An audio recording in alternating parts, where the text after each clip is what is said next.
hay muchos espacios que utilizan el MDA en terapia de pareja. Es lo que me consta a mí. No me consta que en muchos lugares se use. Yo tengo la obra completa de Jung, la obra completa de Escotado. De hecho, me compré el único libro de Claudio Naranjo que no había conseguido digitalmente. Y estoy al tanto de las experiencias que unas regiones del mundo durante la década del 80, antes de la prohibición del EME. También estoy al tanto de algunos estudios observacionales que se están realizando a pequeña escala en muy pequeños lugares del mundo. No obstante, en esos lugares, rara vez, incluso en la bibliografía que estoy mencionando, muy rara vez se hace mención al asunto psicopatológico. Además, me gustaría que también pensemos qué entendimiento hay de lo que es la terapia de pareja y qué es lo que se buscaría con introducir una molécula como el EME de esas características. Que lo vamos a escuchar a continuación, pero es importante que nadie piense que eso es algo frecuente o que sucede o que es una opción más, porque no, actualmente no es una opción más, y decir que hay muchos lugares es un específico y corre con ese riesgo. Creo que tenemos que ser muy responsables al momento de comunicar. Pero es un M puro, que se lo da el terapeuta, que se lo da el hospital, que se lo da el servicio de salud. ¿Qué hospitales, qué terapeutas y qué servicio de salud hay haciendo eso? Me encantaría conocerlos, que me acerquen el contacto para yo poder tener una conversación y que me comenten un poco de qué es lo que están haciendo, bajo qué marco normativo y legal y con qué criterios se estaría empleando. Además, la idea de que como se está entregando M puro hay menos riesgo es un poco problemática, ¿no? En primer lugar porque si se está usando como psicofármaco, los psicofármacos se prescriben y actualmente no hay ninguno aprobado para terapia de pareja. Eso es bastante interesante porque esta sustancia sintética te aumenta la afectividad, te aumenta la sensación de conexión con el otro, entonces baja bastante las barreras a la hora de comunicar. Las barreras, ¿por qué suceden? ¿De dónde vienen? ¿Cómo se conformaron? La averiguación de estas cuestiones hace en sí mismo a una buena parte de la terapia. Por lo tanto, disolverlo podría llegar a ser bastante problemático porque es una disolución química. Pero el M tiene efectos temporales en el organismo, no son lo suficientemente duraderos. Además, que te vas a quedar en una relación o la terapia va a haber sido efectiva si esa pareja se queda junta gracias a que se introdujo un químico que disminuyó la barrera. Lo digo únicamente para pensar, para abrir interrogantes, porque estos mensajes se presentan como si el M fuera puro, te lo diera el servicio de salud y además si realizar en muchos lugares del mundo, que se lo está dando por supuesto en este video, entonces todo estaría en orden.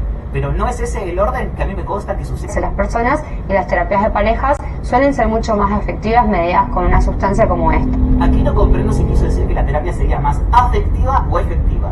En cualquier caso, la afectividad no es una herramienta o insumo de medición para validar una supuesta eficacia de la terapéutica. Si hablamos de la efectividad, entonces habría que preguntarse qué es lo efectivo o qué nos estamos trazando como efectivo en el marco de introducir químicos por parte de un profesional en entorno donde pueden estar sucediendo muchísimas cosas de las cuales no nos podemos estar enterando porque en realidad son las barreras las que nos van a dar esa información.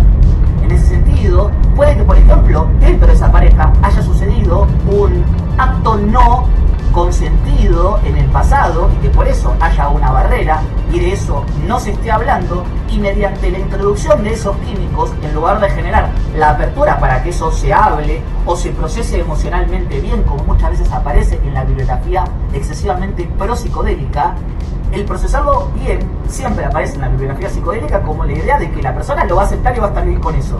Y si no lo acepta y no está bien con eso, ¿qué? ¿Cómo seguimos después de que le disolvimos la barrera que hay que dar frente a eso? Y si esa persona tiene una base psicótica y no lo sabíamos, ¿a partir de qué edad? ¿Dónde está la posología, las indicaciones y las contraindicaciones escritas para el M en terapia de pareja? ¿Quién se hace cargo? ¿Quién responde si la cosa funciona mal? Como esta. Es algo muy lindo, muy interesante, pero muy importante hacer en este sentido una reducción de riesgos y de daños. Porque el M es algo que para hacer una terapia de parejas en un tiempo determinado está soñado, pero... ¿Cómo que el M es algo soñado? Me gustaría tenerme más tiempo en ese punto, pero vamos a dejarlo pasar y ahora vamos a preguntarnos otra cosa. ¿Por qué no hacemos reducción de riesgos y daños con psicofármacos? Hablo cuando te los indica un médico. ¿O acaso ahí no cabe la reducción de riesgos y daños también? Lo pregunto porque de lo contrario podemos estar corriendo el riesgo entonces de que se esté priorizando la tolerancia al químico en lugar de verificar o preguntarnos la tolerancia al proceso terapéutico integralmente hablando. Porque los desafíos que conlleva la terapia de pareja mal ejecutada pueden estar siendo silenciados a través de suministro de este químico. Y eso me parecería algo muy grave, que incluso está parcialmente parodiado en un personaje de la televisión argentina antigua que se llamaba Mano Santa. Para cualquiera que le queden dudas a qué me estoy refiriendo, puede ver segmentos que están subidos a YouTube. Pero necesitamos que se espacie mucho más en el tiempo que el hongo, que la cannabis, porque usar M de manera mensual, quincenal o semanal, como tengo algunos pacientes. Perdón, ¿Cómo? Tengo algunos pacientes.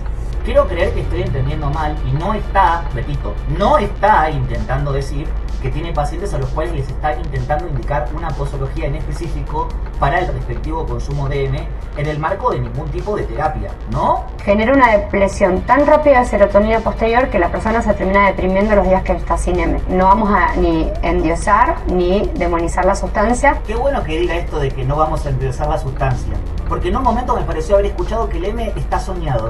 También me parece que hay bastantes insinuaciones sobre su funcionamiento y como que es interesante como si eso ya estuviera establecido, como si todas las parejas fueran iguales o todas las parejas se pudieran llegar a beneficiar de un procedimiento protocolar estandarizado con la inducción de un elemento químico que disuelve las barreras comunicacionales que son justamente el insumo de trabajo esencial para trabajar en terapia de pareja. El tema acá es un tema de dosis. Entonces, si yo voy a la fiestita y tomo M todos los meses, si yo tomo cada 15, si yo tomo por semana, no le doy tiempo a mi cerebro a que vuelva a recuperar la serotonina endógena. Podríamos definir un poco mejor qué sería recuperar en ese contexto la serotonina, pero vamos a dejarlo pasar y en todo caso decir que no está garantizado que con poca dosis o con pureza la serotonina se recupere, porque una sola exposición puede dejar a un sujeto con secuelas y tiene ciertas vulnerabilidades que yo me ocupo de documentar exhaustivamente acá, en este espacio que hemos construido. Y la persona entra en una depresión química y en ataques de pánico y la salud mental se complejiza. Entonces, yo acompaño a personas que tienen usos problemáticos de M y acompaño a personas del otro lado del espectro que tienen usos recreativos y que tienen usos terapéuticos. La idea de espectro puede ser poco clara, porque de un lado, lo dice así, estaría el uso problemático y del otro, lo recreativo y lo terapéutico. No. Recreativo y terapéutico no pueden estar separados por una Y. No. Es, por un lado, terapéutico, en todo caso, y lo discutimos después respecto a su estatuto, el potencial, cuándo indicarlo, cuándo no, porque recordemos que no endiosamos ni demonizamos, pero tenemos que estudiar bien y hablar con claridad. Terapéutico y recreativo no van en el mismo renglón, no se mezclan en la misma oración. Perdón, ¿y quién determina ahí cómo sería el uso terapéutico? Está clarísimo el uso recreativo, está clarísima la reducción de daños. Pero acompañar a personas que hacen uso terapéutico, ¿quién define lo que es terapéutico? ¿El profesional? Y si en ese caso el profesional sí dijera, ok, este uso sí es terapéutico, ¿qué haría ahí frente a eso?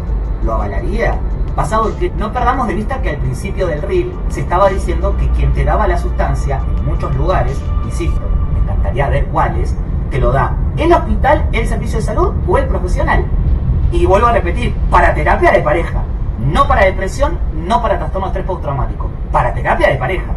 El tema está en la dosis, en la pureza de la sustancia química que vamos a utilizar y en el acompañamiento terapéutico. Acompañamiento terapéutico no es psicoterapia, acompañamiento terapéutico no es terapia de pareja. De esa forma sí es efectivo el M para la terapia de pareja. A lo largo del video hemos escuchado un conjunto de premisas que suenan interesantes, cargadas de adjetivos como muy lindo, está soñado, interesante, aumenta afectividad, aumenta comunicación, disminuye barreras, pero en su conjunto no sirven para poder concluir que el M sea efectivo para terapia de pareja. Porque además aparecen mezclados otros muchos conceptos como acompañamiento terapéutico. Aparece también entremezclado el uso recreativo, el uso problemático y el uso terapéutico, los cuales deben estar adecuadamente delimitados. Y además no nos olvidemos que muchas veces el uso recreativo ni siquiera es recreativo. En cualquier caso, me parece muy importante puntualizar que no haya una profesionalización de la dispensación o uso de sustancias que no se usan con propósitos en salud. Esto quiere decir que los profesionales podemos ser aburridos, no pasa nada con eso. Además, jamás vi, atendí ni supervisé un caso donde la conclusión haya sido que para que la terapéutica funcione había que dar MDMA. Que las personas, si quieren explorar por su cuenta o hacer determinadas cosas con su cuerpo, lo hagan por fuera. Por supuesto que nos consulten si tienen dudas respecto a riesgos, daños, etc. Pero en cualquier caso, psicoterapia es psicoterapia. Terapia de pareja es terapia de pareja. Psicopatología es psicopatología. Y por otro lado, si los sujetos quieren inducirse neurotoxicidad o hacer determinadas prácticas, consumir determinadas sustancias y hacer con sus cuerpos, como adultos autónomos, imputables, independientes, lo que ellos deseen, está por fuera. Pero no se mezcla todo. No necesitamos dar más justificativos de los que los sujetos por sí mismos ya encuentran para hacerse daño. No es parte de la terapia. Para que sea una terapia parte de algo, tiene que tener un cuerpo teórico sólido, coherente, replicabilidad, haber sido validado, y eso es lo que se supone que las personas buscan cuando acuden a un profesional. Porque de lo contrario, si quieren otra cosa, que acudan a un chamán, que acudan a otra cosa, pero no profesional. Porque si no, somos los mismos profesionales los que acabamos por incumplir la ley, no respetar las incumbencias profesionales que nos corresponden, estamos violando códigos de ética y después aparecen quejas, planteos o reclamos de profesionales que dicen por qué la gente no respeta a los profesionales. Bueno, para que la gente empiece a respetar de nuevo a los profesionales, si eso es acaso lo que nos interesa, no hay que incurrir en prácticas y discursos que puedan comprometer la integridad física de las personas, y de la profesión, y de la salud, y de cualquier manual de psicopatología. Estamos muy en adrenalina manija. Ayer hice un video analizando el reel de una doctora que afirmaba una serie de cuestiones que me parecían profundamente problemáticas sobre el M en terapia de pareja. Esa misma doctora hizo una serie de comentarios en mi video que me veo obligado a contestar. Si ella sencillamente hubiera puesto en comentarios que se equivocó o que por favor le escriba al privado y conversábamos, este video no existía. Pero eso no fue lo que sucedió.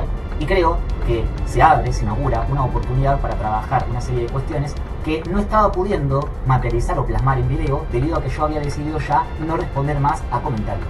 Pero como en este caso se trata de una persona que es profesional, que es matriculada y que por lo tanto se supone que tuvo acceso a educación, puedo responderle de cierta manera que a las personas que no tuvieron acceso a educación o que algunos de sus derechos pueden haber sido vulnerabilizados, no. Vamos directamente con sus comentarios. En primer lugar, la doctora pone: hola Matías, hacer un video de 10 minutos analizando un reel de 1 minuto, una entrevista de 1 hora crea más conflicto a un tema que, como vos, coincido, es delicado. A ver, acá no se trata de si el reel es 1 minuto, 2 minutos, 3 minutos o 20 segundos. Todo el conjunto de enunciados que se sostienen ahí tiene una conexión, por lo tanto no está sacado del contexto. Y lo que ahí se afirma es problemático por todos los motivos que explico durante 10 minutos. No soy yo 10 minutos hablando solo de otra cosa. Se está hablando específicamente de lo que usted dijo ahí. Por lo tanto, empezar insinuando eso después de decirme hola Matías, no sé si responde al punto que se supone que se espera que usted desarrolle cuando comenta. Más abajo pone: lo que sí dije, 2 puntos. No entiendo por qué aparecen iconos al principio como si eso lo hubiera hecho una inteligencia artificial. No entiendo por qué. Quiero creer que no. Pero continuemos. Existe investigación internacional sobre estrés postraumático, depresión, terapia de pareja, terapia sexual, más psicodélico. Ajá, ¿y vos sabés de qué calidad es esa investigación? Vos al principio del video... perdón, ¿yo te tengo que explicar lo que vos decís en tu propio video? ¿Y en tu propia nota? A vos no te conviene que yo comente la nota entera que vos estás... Cambié de opinión. Sí voy a comentar la nota. Creo que ya dejé pasar suficientes cosas. Y la verdad que no me parece que esté bueno lo que sucedió en esa sección de comentarios a partir de lo que efectivamente ella encima dice en las notas. Más sus comentarios me dan la pauta de que sí, de que efectivamente es una persona a la cual es conveniente comentar, analizar, como ella misma me invitó personalmente a hacer en la sección de comentarios. Esto que está sucediendo ahora es algo que ella solicitó, así que lo vamos a hacer. Entonces yo acompaño con psilocibina, hacemos también terapia de parejas. Más adelante trabajamos todos sus comentarios en toda su extensión. Pero en este quiero que nos detengamos en el tercer punto, primer comentario que es este que están viendo en pantalla, donde dice: en Argentina no está regulado ni se indica. Lo que sí dije es que tengo pacientes con usos problemáticos.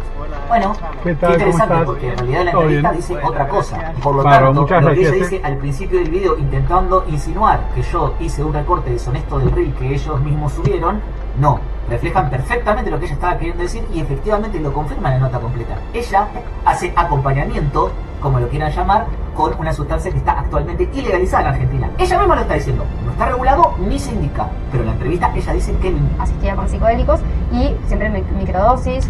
Soy de las que creen que por ahí en pacientes no hay este tratamiento, pacientes que nunca usaron esta medicina, empezar con una dosis y a las 72 horas la integración. Se trabaja haciendo una entrevista, viendo qué es lo que vos querés resolver, qué problema nos vamos a sentar, a charlar. La silo está aprobada para depresión resistente. Es para eso, para lo que se investiga, y tiene algunos usos o aprobaciones marginales, por ejemplo, en adicciones. Y acá lo que se está contando no es que se esté usando ni siquiera para lo que supuestamente está aprobado en los lugares que está regulado. Entonces, no solamente se está usando una sustancia que está ilegalizada en Argentina, sino que ni siquiera se está usando para alguna de las indicaciones que está aprobada en el resto de los países del mundo. Que es algo que vengo notando en lo que decidió bautizar como el discurso psilocibilizador, ¿no? Porque a vos te dicen, no, sí, tenés que probar psilocibina porque este estudio demostró que hace muy bien cuando hay depresión resistente. Perfecto, ¿vos tenés depresión resistente? ¿El médico que te lo indicó porque tenés depresión resistente? No, básicamente la médica te lo indica para que cumplas objetivos en una sesión de 1 hora y media. Que es muy interesante porque la psilocibina no solo aumenta la serotonina. No, la psilocibina no aumenta la serotonina. Eso está mal. En todo caso, lo que hace es comportarse como agonista de un tipo de receptor serotonérgico en puntual. ¿Bien? Entonces, me parece delicado, y creo que es algo que hay que poner sobre la mesa, porque está hablando una persona que dice que hace acompañamientos terapéuticos basados en psilocibina para delimitar objetivos y hacer un proceso e integrar, sin estar indicado para depresión resistente. No sé cuánto sabe esta persona de depresión resistente tampoco, ni de psicopatología, porque rápidamente la conversación se desvía hacia objetivos y encima después cuando tienen que hablar de la parte psicofarmacológica, que es lo que se supone que hay que saber para usar este tipo de moléculas, más de una médica que usa encima una sustancia que está ilegalizada, repito, ilegalizada en Argentina, no sabe. Entonces, este tipo de confusiones creo que ameritan por lo menos una revisión y exposición como la que esta persona me solicitó en comentarios que hagamos viendo la nota completa. Perdón, porque hace un momento también estaba criticando los medicamentos de uso común en psiquiatría. Si estás criticando los medicamentos de uso común en psiquiatría, tenés que saber qué se trata del sistema nervioso. Sino que actúa sobre unos receptores que se llaman de crecimiento neuronal. No existe ningún receptor en el sistema nervioso que se llame de crecimiento neuronal. Ninguno. En todo caso, lo que hay es algo que se llama factor neurotrófico derivado del cerebro, que mediante el agonismo del receptor de serotonina 5-HT2A por una serie de cascadas intracelulares que se producen, se puede llegar a modular indirectamente la expresión de este factor neurotrófico y por lo tanto modular indirectamente la neuroplasticidad. Ahí, de afirmar eso, a decir que actúa sobre el crecimiento neuronal, hay un abismo, porque además eso te llevaría a sostener el mito, el error popular que circula en las redes por todos los pseudo chamanes que escucho hablar, que dicen que automáticamente te genera neurogénesis. Consumir psilocibina te hace crecer nuevas neuronas. No te hace crecer nuevas neuronas, ¿está bien? Entonces, muy importante esta diferenciación porque de lo contrario, en lugar de haber neurofisiología, en lugar de haber neuroanatomía, hay charlatanería. Entonces modifican la neuroquímica cerebral, modifican la interconectividad, mejor dicho, neuronal, y hacen que ese cambio que vos acabas de tener en tu razonamiento te quede para siempre. Interconectividad neuronal que hace que el cambio que tengas en tu razonamiento quede para siempre. Ajá. Yo, por ahí me equivoco, no sé tanto el tema. Me parece que está intentando aludir a la red neural por defecto, a la desincronización de la red neural por defecto. No obstante, no es en absoluto equivalente a lo que ella acaba de decir, ni parecido. Y además, recordemos que está hablando en calidad de alguien que se supone que sabe del tema, porque es médica y porque está a cargo de personas. A cargo de personas como médica, siendo alguien que está usando una sustancia ilegalizada que no entiende ni siquiera bien cómo funciona ni lo puede explicar con claridad, porque además no la emplea para una indicación que ya está aprobada, porque en ningún manual vas a encontrar que cambiar razonamientos que quede para siempre. Ese punto es aberrante conceptualmente, y encima para objetivos, o sea que es una especie de medicina cosmética, ¿no? Ya ni siquiera le diría la palabra medicina, porque ellos usan la palabra medicina, diría que es directamente cosmetología. O sea, es una cuestión muy extraña, porque cuando uno trata de indagar la sustancia, a ver qué corriente teórica hay atrás, a ver qué conocimiento en psicoterapia hay atrás, objetivos, entrevista, hace ejercicio para relajar, para bajar. En ningún momento aparece lo que todos, del otro lado, del lado de introducción a la psiquiatría sobre Richard, estamos esperando que suceda. Eso no sucede. O también podríamos basarnos en psiquiatría biológica. No sé, estos son libros que estaba leyendo de nuevo, porque vuelvo cada tanto. Digo, los tenía a la mano. Podría agarrar mucho más. Tengo el de la ayahuasca también de Claudio Naranjo acá a mano. Porque para también saber de lo que estás hablando hay que leer, ¿no? ¿No? Así que la escuchamos en la nota, la escuchamos en el reel, leímos sus comentarios, leemos la bibliografía, leemos los libros y trabajamos sobre eso. Mostrar una diapositiva de todas las sustancias sobre los receptores de serotonina, cómo actuaban. Y de repente el M actúa sobre el 5,2-HT, actúa sobre un montón de receptores y las sustancias naturales sobre 1,2. Todo el tiempo ella menciona diapositivas que le mostraron, o resultados de estudios que le mostró alguien muy respetado en la comunidad prosecodil. Y yo no sé quién para decir si esta persona leyó o no. Ella evidentemente cree que está formada. No existe ningún receptor de serotonina que se llame 5,2-HT. Además, tampoco es cierto que las sustancias naturales actúen sobre menos lianas moleculares, que es lo que está torpemente intentando decir que las sustancias sintéticas. Eso depende de la sustancia en cuestión. En el caso del M no es técnicamente cierto porque, a decir verdad, actúa sobre poquísimos receptores. En realidad actúa sobre el transportador de serotonina, débilmente sobre la monoaminoxidasa, y después secundaria, indirectamente, la propia serotonina liberada por el sistema nervioso activa receptores. Pero nada, también dejé pasar en el medio otro tipo de errores. Va a parecer que tengo como algo personal y no quiero que sea el caso. No obstante, hubiese sido re interesante que esta persona hubiera comentado otra cosa en lugar de comentar lo que comentó, que dio lugar a todo esto. Bien, que me invitó además a ver su nota, donde la nota está terminando y todo lo que agrega empeora lo original del primer reel que había mencionado. Entonces el químico haciendo un montón de cosas en el cerebro, y las sustancias naturales, tranqui, 1,2, pero con una potencia y una capacidad de paz capacidad de paz. Que la otra que actúa sobre un montón de receptores no da. Entonces, a mí los estados aprueban terapias con éxtasis, con un profesional en el consultorio. Eso es acceso a la salud. Y eso es accesibilidad. Eso también va a mejorar la salud mental de las personas. Pero no de manera indiscriminada, libre, sino porque hay un humano acompañándote en el proceso. Claro, es que en primer lugar el humano debería saber para poder determinar o no la pertinencia de ese proceso. Pero acá lo que vemos es que hay como una idea de que el acompañamiento neutraliza cualquier secuela, cualquier problema, cuando no es así.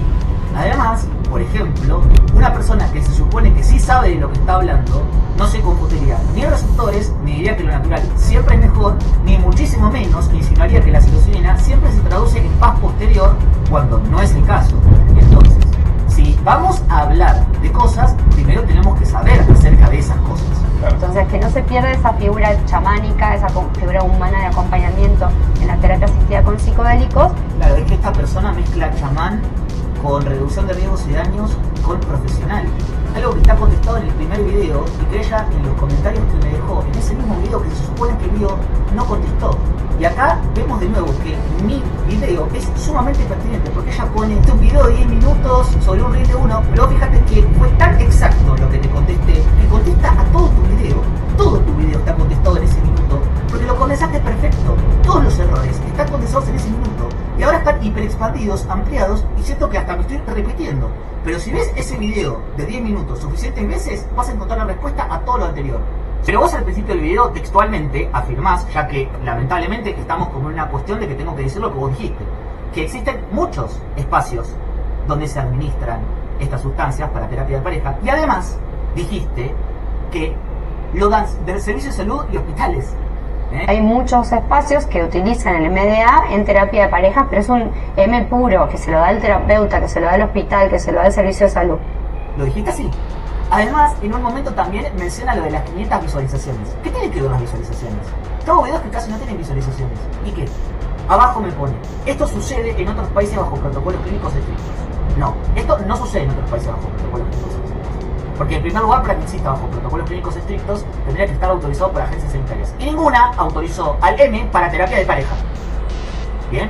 Por otro lado, si te vas a basar en los estudios que me pasaste con posterioridad y de los cuales yo ya estoy al tanto, tengo que decirte que no son estudios de calidad ni tampoco son protocolos estrictos, porque justamente son estudios intentando hacer las primeras fases que existen, por eso se llaman estudios piloto, ensayo abierto o estudio de fase 1, para ver si vale la pena seguir avanzando.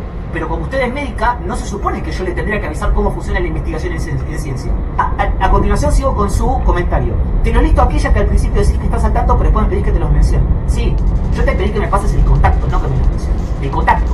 El contacto de los profesionales, de los hospitales y de los servicios de salud que proveen M para terapia de pareja. Porque si no se termina entremezclando todo. Por eso los otros comentarios de médicos del video original son haciendo chistes al respecto, de que trabajan en el hospital y nunca se dan cuenta de pasar por la guardia a buscar. Abajo pone, en Argentina no está regulado ni se indica. Lo que sí dije es que tengo pacientes con usos problemáticos. No dijiste únicamente eso. En un momento dijiste que necesitamos, o sea que ahí hay un plural que hay que explicar y no está siendo explicado acá. Terapia de parejas en un tiempo determinado está soñado, pero necesitamos que se espacie mucho más en el tiempo que el hongo, que la cannabis, porque usar M de manera mensual, quincenal o semanal, como tengo algunos pacientes. En un momento dijiste que es soñado, en otro momento dijiste que acompañás a personas con usos terapéuticos, no recreativos. Eso como tal no existe como tratamiento. Y en ese video vos estás hablando de terapia de pareja. Por lo tanto, como bien afirmo en el video de 10 minutos, te dura 10 minutos porque ahí mismo yo explico que en su video hay muchas cosas mezcladas que usted sigue mezclando aún en comentarios cuando se supone que se tiene que rectificar o ponerse a aclarar las cosas que no quedaron claras. En el minuto 25 hablo de cómo se accede al bienestar vincular sin sustancias y la importancia de ello. Bien, perfecto, sí. En el minuto 8:40 del mío también contesto a eso. Entonces, investigaciones específicas sobre vínculos y parejas. Todos los estudios que comenta ella acá empiezan con un icono y terminan con un chat GPT. Bien, o sea que se los pasó chat GPT. Esto me parece importante remarcarlo, ¿no? Porque cuando yo por única vez en la historia del canal le contesté a otra profesional de la salud que era psicóloga, que expresaba discrepancias con mis videos sobre el narcisismo, Esa persona tenía todo redactado con iconos tal y como escribe la inteligencia artificial. Cuando yo le respondí, ella me dijo, no usé inteligencia artificial. Bueno, a ver, ¿desde cuándo los humanos para escribir repiten corchetes y escriben por segmentados? Eso no es una escritura común. Uno normalmente cuando escribe en una estructura unitaria. Acá está literalmente el link de ChatGPT. Me imagino que no vamos a negar, como hizo esa psicóloga en ese momento, que se usó ChatGPT. Porque acá somos todos adultos. ¿Está bien? ¿Hasta cuándo va a llegar la negación? O sea yo no puedo suponer bien intención ya a niveles absurdos. Porque yo siempre intento ser bien. Siempre intento pensar bien del otro. Pero acá ya estamos bordeando que en ese momento ella me dijo, no usé inteligencia artificial. Bueno, está bien, da igual. En todo caso, los argumentos eran débiles y mezclaban cosas. Lo que pasa es que esa mezcla de cosas no es propio de la cognición humana también. Y el uso de iconos estructurado al principio de cada mensaje tampoco. Los humanos no nos podemos hacer un icono cada vez que estamos escribiendo o cambiando de párrafo. ¿Estamos de acuerdo? Estamos de acuerdo, ¿no? Sobre todo adultos. Muchos son de mi generación. ¿Desde cuándo se escribe así? Qué casualidad que siempre es en comentarios o cuando están respondiendo a algo. Acá me pasó una serie de investigaciones. Las investigaciones no tienen nada que ver con lo que ella dice en su video, ni en lo que yo le contesto. Nada que ver. En primer lugar, porque 3 de las 4 investigaciones que me pasa están hechas por el mismo grupo de científicos. Recordemos que la bibliografía que ella se supone que iba a seleccionar, pero usó a la máquina para hacerlo, le estaba probando el punto, está intentando probar el punto de que es algo que se usa en muchos espacios, en otros lugares. Y para ello necesita un estudio que no tiene nada que ver y los otros 3 están a cargo del mismo tipo de trabajo. De hecho, uno de los otros estudios es una continuación del anterior. En segundo lugar, es un ensayo piloto con 6 parejas. 6 parejas. Vos de 6 parejas extraes un protocolo estandarizado. Vos de un estudio de 6 parejas extraes la idea de que hay un protocolo estandarizado que se usa en muchos espacios, donde hospitales y profesionales de la salud te dan M puro para terapia de pareja. Porque eso no es lo que refleja el estudio. Es más, te voy a leer un párrafo del propio estudio que quiero creer que leíste antes de enviar y no solo copiaste y pegaste ChatGPT. Yo me tomé el trabajo de leer, te lo voy a mostrar, incluso lo resalté. Dice, es importante señalar que la comparación de estos tamaños de efectos es provisional debido al pequeño tamaño de la muestra y a la ausencia de una condición de control en el presente estudio, porque para que un estudio tenga validez tiene que tener un grupo de control, ¿sí? Esto son cosas que se supone que un profesional lo sabe. De lo contrario, usted se puede acercar a la cátedra de Psicología Experimental de la Universidad Nacional de La Plata, que le pueden explicar todo lo que usted necesita aprender sobre ciencia. El estudio lista varias limitaciones. En primer lugar, no se realizó aleatorización ni se aplicó una condición de control, lo que limita considerablemente las conclusiones que podemos extraer. Esto es muy importante, porque cuando no hay aleatorización, lo que acaba por suceder es que se terminan extrayendo las conclusiones de las decisiones deliberadas que hizo el investigador para producir cierto tipo de efecto en puntual. ¿Está bien? Pero no quiero que esto sea una clase de epistemología, ni de psicología experimental, ni de metodología de la investigación. Puede usted consultar con cualquier docente en el tema. ¿Bien? Actualmente estamos preparando un ensayo controlado aleatorizado para fase 2. O sea, que esto ni siquiera es fase 2. Usted sabrá que hay varias fases, ¿no? Está también la fase 3. O sea que ni siquiera estamos hablando de estándares mínimos para extraer la conclusión de que hay protocolos estandarizados como usted intentó sugerir en los comentarios. ¿Bien? Eso no existe. Y lo dicen los mismos estudios que usted me pasó. Además, la terapia fue administrada por terapeutas expertos en cada una de las modalidades, lo cual es esperable en esta etapa de desarrollo de tratamiento, pero limita la generalización. Limita la generalización. El tamaño del ensayo impidió el examen de posibles moderadores de los resultados del tratamiento. Claro, por ejemplo, un moderador podría ser yo, que haría esos mismos cuestionamientos. Como yo haría esos cuestionamientos e invalidaría el estudio, no pudieron contactar moderadores. El resto de estudios que me pasaste, hay uno que ni siquiera se trata del MDMA. ¿Bien? Son todos pequeños, pruebas piloto, uno hace seguimiento del estudio anterior y comparten autor. Porque esto lo hizo ChatGPT, por eso está mal seleccionada también los estudios. Además, muchos de estos estudios los conozco y no significa que se apliquen en países bajo protocolos. Además, recordemos que en el RIDA al que estamos contestando es una terapia de pareja porque ella afirma ciertas cosas del M específicamente para terapia de pareja. ¿Bien? Pero los estudios son para estrés postraumático. Los estudios que ella me está enviando es la terapia de pareja y detectaron que una de las parejas tenía estrés postraumático y en esa pareja decidieron emplear M. Por eso tiene nada que ver con lo que ella dijo ni con lo que afirmó. Ella hizo una generalización. Y más adelante van a ver que invita a un workshop del tema. Es posible que como vos le pediste a la máquina que sencillamente haga eso, falseó la información para producirte ese resultado, pero cuando a la máquina le decís que haga algo, lo va a hacer. no importa si es correcto o no. Habiendo ya comentado a los estudios y respondido a los primeros dos comentarios, vamos a pasar al tercero. No hay evidencia en Argentina, pues no está regulado. Si ves los estudios que la máquina seleccionó por vos, vas a ver que obtuvieron una aprobación especial para poder emplear el M, en ese caso en particular, en terapia de pareja. Y por lo tanto, eso sigue siendo que no hay muchos espacios donde te den M para terapia de pareja. De hecho, para terapia de pareja en ningún lugar del mundo.